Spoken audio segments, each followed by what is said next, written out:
আলহামদুলিল্লাহ, আমরা ঢাকা জাতীয় ফতোয়া বোর্ডের পক্ষ থেকে আর একটা বিষয় আলোচনা করতে চাই, যে সেটা হলো যে আমাদের বাংলাদেশে প্রচলিত যে রাজনীতি বড় দুটা দল, আওয়ামী লীগ এবং বিএনপি, ইনাদের মুখ্য উদ্দেশ্য হলো আমাদের বাংলাদেশের পরিস্থিতি হিসাবে যে আওয়ামী লীগ লুটে মুটে খাইয়ে গেছে, বিএনপি এই 15 বছর খাইতে পারি নাই, তারা এখন ক্ষমতায় এসে আবার তারা লুটে মুটে খাবে। আমরা যা ইতিপূর্বে যে অবস্থা দেখতেছি সামনে সেরকম একটা ভাব।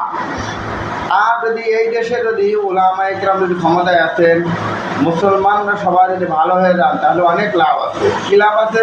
উলামায়ে কেরাম লুটে পুটে খাইতে চাইবে না, উলামায়ে কেরাম দেশ ও জাতিকে কিছু দিতে চাইবে।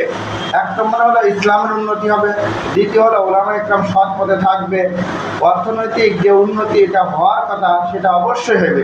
দেখেন, আমরা দেখতেছি যে মেট্রো রেল করতে আওয়ামী লীগ মেট্রো রেলের যে স্টেশনগুলো বিধ্বস্ত হয়েছে, আওয়ামী লীগ 100 কোটি টাকা বা অনেক টাকার বাজেট দিয়েছিল।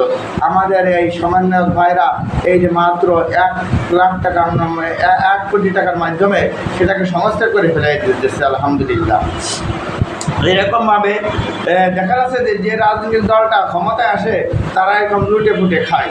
কিন্তু উলামায়ে কেরাম এখন আর উলামায়ে কেরামের একটা বিষয়, একটা কথা আছে, উলামায়ে কেরাম যতদিন এই দায়িত্ব হাতে নেবে না ততদিন উলামায়ে কেরাম দায়িত্ব মুক্ত আছেন বা দায়িত্ব এড়াই চলতেছেন। তার সর্বোপরি কথা এটাই বলবো যে উলামায়ে কেরামকে দায়িত্ব দিলে বা আলেম সমাজ যদি দায়িত্বে আসে, তাহলে অবশ্যই বাংলাদেশের অর্থনৈতিক এবং ইসলামের এবং সমস্ত প্রকার ধর্মাবলম্বীরাও নিশ্চিন্তায় বসবাস করতে পারবে, এটাই বলা যেতে পারে।